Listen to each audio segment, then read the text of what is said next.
getting hotter, it's getting humid too. I actually prefer when it's actually cold. I think it's more bearable anyways because it's easier to keep warm. And what's going on today? I guess it's kind of interesting. Where I talked about at first here, apparently drone sales are increasing in Russia, which is kind of expected, especially in places like Ukraine as well, I would imagine. This one says, drone sales surged 20-fold in Russia.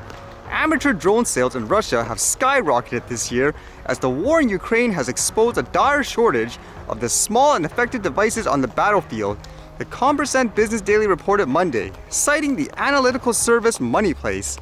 Russia's largest online retailer, Wildberries, recorded a 20-fold increase in sales to 26,700 drones in January to March. Fellow e-commerce giant Ozon saw a 15-fold surge to 17,600 drones sold over the same time. Some 20% of all camera drones purchased in Russia are directly sent to aid in the country's special military operation in Ukraine.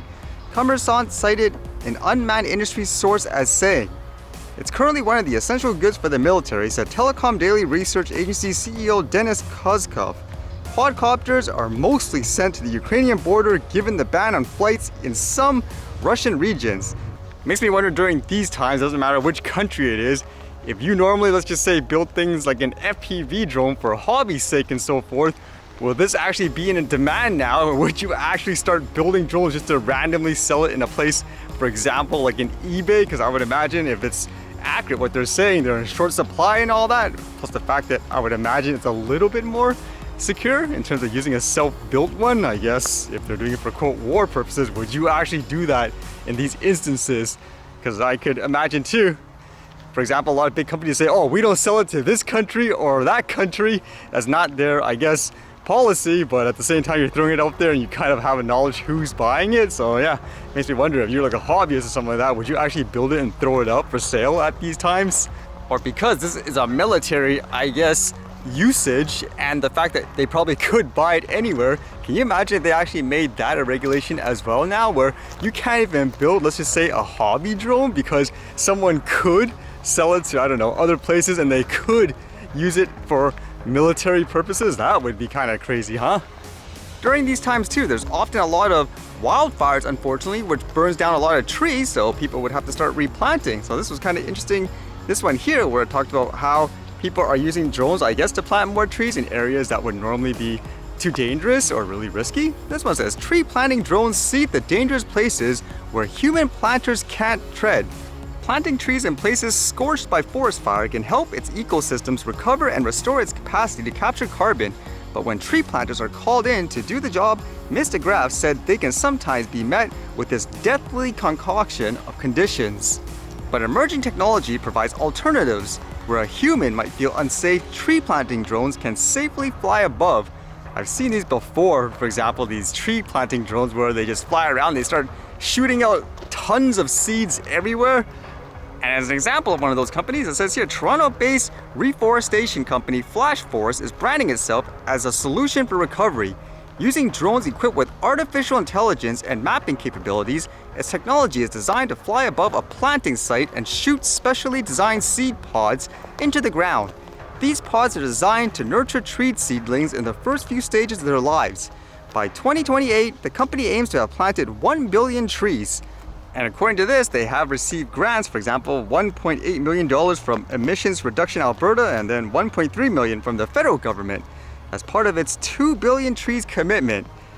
So that sounds great, although it does remind me of this video and this article that I saw before online recently, where it talked about how when you just shoot like a bunch of seeds and so forth and you start growing trees, it won't be as good as, let's just say, I don't know, a forest, like an old growth one, just because of things, for example, the way the trees are growing.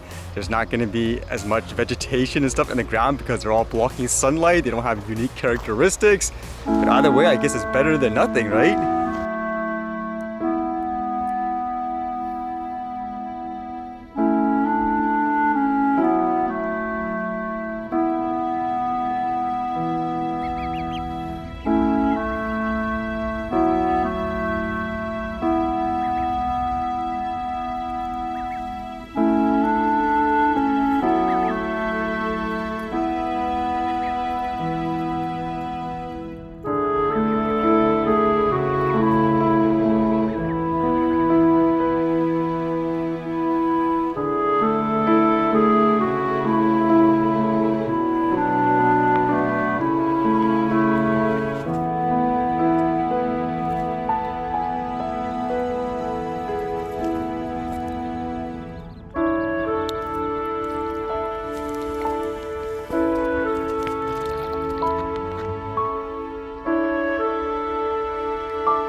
Alright, see you guys later.